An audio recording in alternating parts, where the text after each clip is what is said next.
What's up, everyone? This is BigPowner, and today I'm going to be walking you through an absolutely insane craft that I decided to make with an explodes chest. I love crafting, and I haven't even created the character that's going to be wearing this yet. Um, but I'm trying to film as much like really cool crafts, step by step walkthroughs for characters or well for players' characters that I might not be playing, that I'm going to play something that might be useful to them later. So what the end goal is I am going to put enemies you kill explode, dealing number percent of their physical life. I'm going to have extra curse, and then I want to have life because that's two prefixes, and then I want to have number percent crit chance, which is another influence mod, and then possibly I'm not completely sure what I want to add to it. I might do power charge on crit. The reason why I'm going with the extra curse is because it's something that I can't get from the from the the harvest mechanic. So that's kind of something that you have to plan out. I've kind of taken and looked at what would be the most powerful slots for a chest. There's other things that you could do that would kind of be the same thing. Like we could go for active skill gem level, level of socketed support gems. Socketed support gems are usually better because if you're going for the for gem level, you're probably going to be using an empower. So the socketed support gems, since empowers a support, you would get the +1 on all of your support gems, and then since it levels up your empower, it's also going to give a level to your main skill. So that's something to consider. That would be another option. What I'm talking about is here on the Hunter mod, we have the you can apply additional curse. This has no classification, so it's not something that we can add once we've created the item. We have to already have it on there. It's not something that we can manipulate with the harvest modifiers. The cool thing is I'm going to be creating a Hunter and Crusader base. So critical wise, I only have two things that I can wind up with. I have the number percent critical for either spell or attacks, and then I have the chance to gain a power charge and critical strike. But these two things have attack and caster as their labels, and we have no attack or caster in the suffix. So if we clean out that bottom, we can guaranteed put these things on there. So that's really cool. So that would kind of make it a waste for us to use an Awakener's Orb to slam that on there initially. Because also if we wind up with, a bad tier, we can just take and re-roll it. Because we can do we can do replaces and stuff like that. Um, because we're not going to have any other critical rolls on there, so it's going to be an isolated roll that we can re-roll over and over. So this is the thought process that you have to go through if you want to create a truly like insane crazy item, and you don't want to you want to invest the very minimum amount of currency to get exactly what it is that you want on an item. So this is kind of going to be the walkthrough on creating the initial part. I've already taken and gotten explodes on here. This is a pickup video because some people might not want to take it this way. I gave the other option if you just want to go with a cheap version. This, we're going to be using Awakener's Orb, and we're going to be using a more expensive base, which is the mod's going to be transferred to. It's also going to be something that you're going to have to get the number percent explode onto a nice base, which that's something we can guarantee get. The additional curse is something that's kind of annoying because because it doesn't have a way that we can harvest it on there. So you're going to have to use alt, spam it, or you're going to have to buy it with already on there. I've already gotten this isolated, which is important. Anytime you're using Awakener's Orb, you only want the one desired influence stat on the item, because if you have multiple, like in this case, I have two Crusader mods.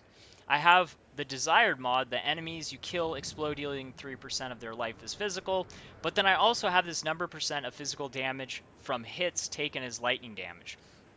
So if I were to just go ahead and use the Awakener Orb right now at this point, I would only have a 50-50 chance that I'm going to get the number % of their life as physical damage.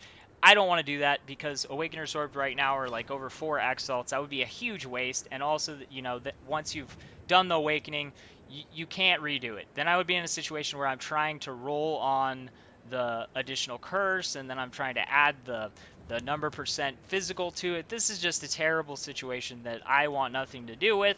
So we're not going to do that. What we're going to do is we're going to isolate this. The lucky thing is the way that I showed you guys how to isolate this, you're going to wind up in this situation, but it's actually a good situation because we have a guaranteed way to remove that modifier. Because it's classified as 2 things instead of just 1, we'll go ahead and turn this back on. We'll come back to here.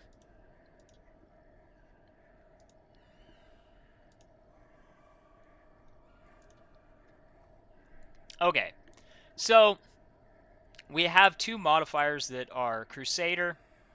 We have enemies kill, deal number % of their life is physical. That's what we want. This is what we don't want.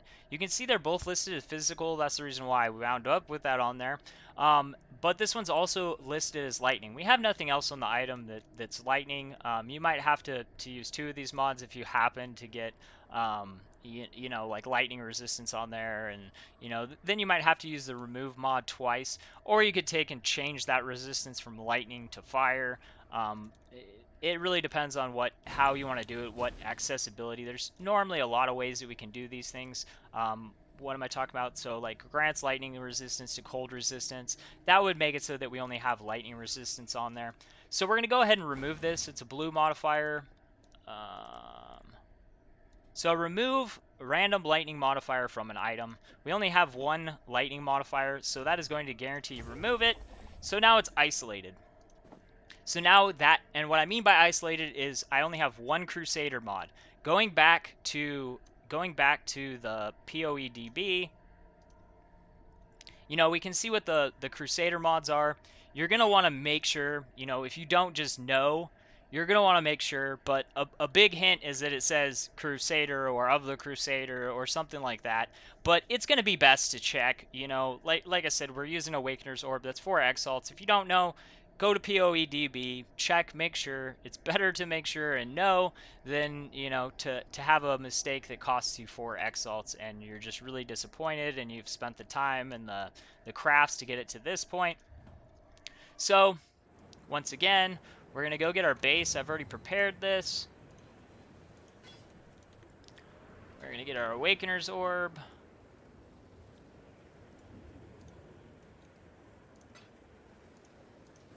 Okay, and then we have this, you know, I know that these aren't, I know that I have the curse isolated, but if you don't know, you would take and go here, and you'd go to the hunter, and you'd be like, okay, oopsies, I pulled up the wrong list. Here we go. It's on strength. So I pull this up, you know, I've got the curse, and you know, look at this stuff. I want to make sure that I don't have any of this stuff. What is the stuff that I have? You know, I've got reduced attributes. I've got 2 resistances. We know the resistances are, you know, just regular mods. The reduced attributes is a regular modifier. So now I know that these 2 things are isolated. I am prepared to move forward with the craft. So, you know, you can read this, but it's pretty simple. Destroy an item, applying its influence to another type of the same class. Second item is reforged as a rare item with both influences and new modifiers. So we've isolated the modifiers. We're going to click on the one that we want to destroy. It says on the bottom, right-click this item, then click the item you wish to take the influence from. So this is the one that's going to get destroyed, and then we're going to apply it here. And now we have the 2 modifiers that we want. And it's that simple. I wound up in a pretty good position. The strength is not really something that I want. And I mean, I guess it's not bad. There's only 2 other things that I want on this. I want life. So we're going to go ahead and block this with life. Now I have 1 open suffix and I have a fire resistance. You know, depending on what it is that you want, You could go with these. The thing is you know, the fire modifier is easy to remove because we can just flat out do a remove fire damage because it's the only modifier on there. The strength is kind of stuck, but it's honestly, I'm just gonna leave it. I could do a wipe. There's a few different ways we could re-roll this. There's a modifier that there's a tier 3 seed that lets us preserve our prefixes and re-roll our suffixes. So if your bottom's really bad, you could go for this mod in a tier 3. Like if it's unworkable, like that could happen. Like I could have wound up with like, you know, three attribute things that I don't want. And I'm like, you know, I don't want this crap on here. That's a way that you could protect your prefixes and re-roll that. For the life, this is a situation that I wanted. Now all I have to do is do a trade life for life. And then the only other thing that I want to do is I have to decide whether I want this to be a spell base or a physical base. And what do I mean by this? I can guaranteed put on the number % crit, which was the other main thing that I want. And then the other thing that I want after that, I might add the other crit modifier, which gives the power charge on crit, which there is a chance when I add the power charge on crit that I'm going to wind up getting something that I don't want. I could wind up having, you know, spell crit and attack crit. Well, then I can do remove crit. It's a 50-50, but if you're going for a really endgame item like this, you know, you're not risking ruining the item, which is, you know, my prefixes, the two hardest things to get, and I already have them isolated, and, you know, I can guarantee all of the other things that I want to do with this item. I have a way to get to it. I'm kind of trying to explain all the different possibilities for this. I'm honestly not going to finish this right at this moment because this is going to be for another character for me, and I'm not sure which character I'm creating first. And one of them is going to be an attack character, and one of them is going to be a spell character. So I'm not sure whether I want to make this a spell crit or a physical crit. But whatever it is that you want, because, you know, I could want one, you guys could want the other. The cool thing about this is we have Hunter base and we have the Crusader base. Critical modifiers, we have this chance to gain a power charge on critical strike. So if we just roll critical, we're going to wind up with any one of these three because these are the only critical based stats on the item. So that's not the way that we want to do it because one of these stats are going to be the best. Also, the thing is I want a tier 1. I mean, and if you're going this far, if you're going for like a perfect endgame item, you're probably going to want the tier 1 too. So what it is that we can do, if I want it to be spells have number % critical strike chance, then I can use the caster modifier, because what you notice here is there's no other caster modifier in all this pool. So doing a caster modifier add guarantees that I get that number % spell crit.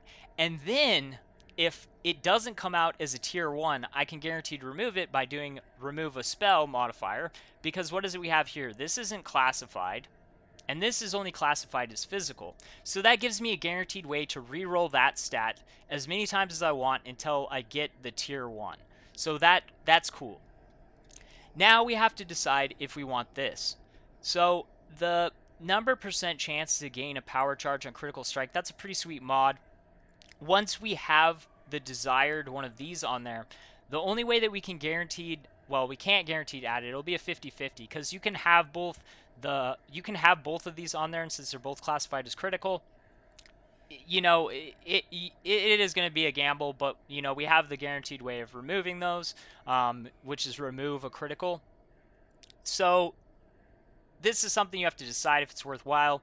You know, if I'm going to be using this on a character that's using Assassin's Mark, this is going to be this isn't going to be as good of an option, because I'm going to have a way that I'm consistently generating power charges. This is good because it generates power charges on critical strikes, so this is going to give us an advantage in boss fights. It also looks cool, so this is probably the direction that I'm personally going to go.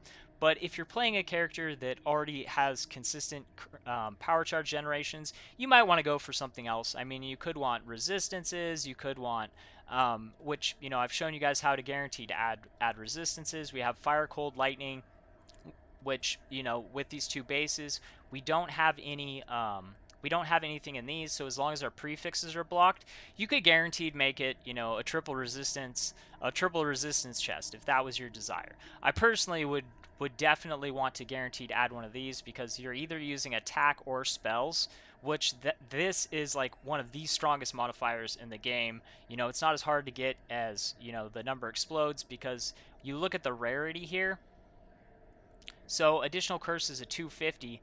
This is a 25. The lower it is, the harder it is to get. That's why I was saying in the previous video, this is the rarest mod in the game, because it is. There's like 100 stats, but that's the only 25 stat. So now you guys know how to take this item from a beginning place to a super min max. If you guys have any questions about this specific craft, like if there's something that you want to do with it and you don't quite understand what I've explained to you, go ahead and leave a comment. I am going to I want you guys to learn how to figure this stuff out yourself. If you're really new and you're not comfortable with this, go ahead and send me a message, or I stream on Fridays to help people. We do group activities, but also the main reason why I started streaming on Fridays last season or the season before was so that I could have a chance to help players, if they have issues with their build or if they have a question. You guys can show up live. That's I start by 8 p.m. GMT-7, so you guys can check to see what time that is for you. I try to stream for a while to give people a chance to show up, but you can always just leave a comment. Thanks for watching. Peace.